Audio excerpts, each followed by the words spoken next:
The CEO's voice sliced through the quiet hum of the airplane Sharp cabin. and impatient. I want him off this plane now, she said, pointing directly at the single dad seated near the middle row. Her designer heels clicked against the aisle as she stood, drawing every eye toward her.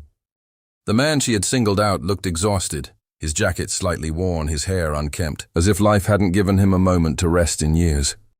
Beside him sat his young daughter, clutching a small stuffed toy, her white eyes moving nervously between her father and the strangers surrounding them. Two uniformed guards stepped forward without hesitation, their presence heavy and intimidating. Passengers shifted uncomfortably, whispering among themselves, but not daring to interfere. The father remained calm, placing a gentle hand over his daughter's trembling fingers.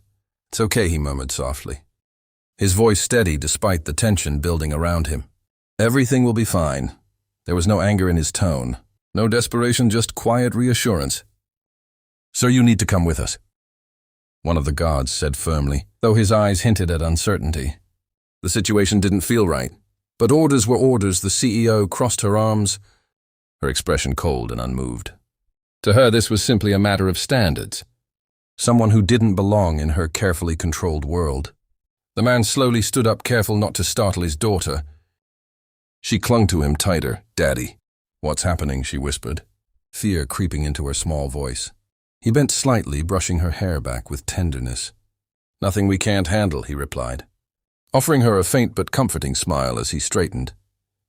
The entire cabin seemed to hold its breath. Some passengers avoided eye contact while others watched intently, sensing something deeper beneath the surface. The guards reached for his arm, ready to escort him out when suddenly a sharp sound broke. The moment the cockpit door unlocking. Heads turned as the door opened and the pilot stepped out, confusion written across his face at the unusual commotion. "What's going on out here?" he asked, his voice carrying authority. Then his gaze landed on the man standing between the guards. Everything changed in an instant. The pilot froze mid-step, his expression shifting from curiosity to shock. His eyes widened, as if he had just seen a ghost or someone long lost to time.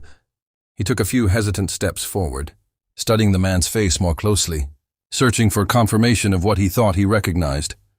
The single dad met his gaze calmly, though there was a flicker of recognition in his own eyes as well.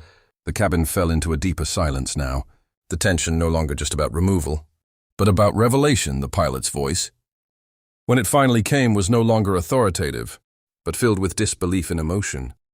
"Sir," he said quietly, almost breathless, "is that really you?" The question hung in the air, heavy and electric as every passenger waited for the answer. The single dad looked at the pilot for a moment, then gave a small, humble nod.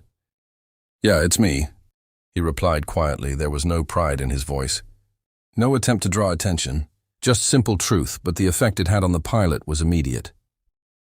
The pilot let out a breath he didn't realize he had been holding, his eyes filling with emotion. He stepped forward quickly, ignoring the guards completely. "Now I can't believe this," he said, shaking his head in disbelief. "You saved my life." His voice grew stronger as he turned to face the stunned passengers. "And most importantly," the CEO years ago, "during a highway accident, my car was on fire. No one came close. Everyone was too afraid, but he did." He pointed toward the single dad, his hands steady with conviction. "He pulled me out seconds before it exploded." Gasps spread across the cabin. Passengers who had remained silent moments ago now leaned forward, their expressions shifting from indifference to respect. The guards slowly loosened their grip, exchanging uncertain glances. The authority of the situation had clearly changed. The CEO's confident posture faltered for the first time. Her crossed arms dropped slightly, and her sharp expression softened into something far less certain. She looked at the man again, as if seeing him for the first time. Not as someone beneath her standards, but as someone she had completely misjudged. The single dad shifted uncomfortably under the attention. It was nothing he said. Quietly, anyone would have done the same. But the pilot shook his head firmly. "No," he said. "Not anyone. People were standing around, watching." "You didn't hesitate," his voice carried, a deep sincerity that filled every corner of the cabin. "I owe you everything. My life, my career, everything I have today exists because of you." The little girl looked up at her father, confusion slowly turning into pride. "Daddy, you're a hero," she asked softly. The man smiled down at her, brushing her hair again. "I just helped someone who needed it." He replied gently. The pilot straightened, regaining his professional composure, but the respect in his eyes remained. He turned to the guards a step back. He instructed firmly. They obeyed, immediately moving away without question now. Then he faced the CEO directly. The silence between them was thick, filled with unspoken realization. With all due respect, the pilot said, his tone controlled but unwavering, this man is not going anywhere. He stays on this flight. The CEO swallowed, clearly shaken for the first time. She had no immediate response, no command to assert control. The situation had slipped beyond her authority. The pilot then turned back to the single dad, his voice softening again. Sir, please allow me to move you and your daughter to first class.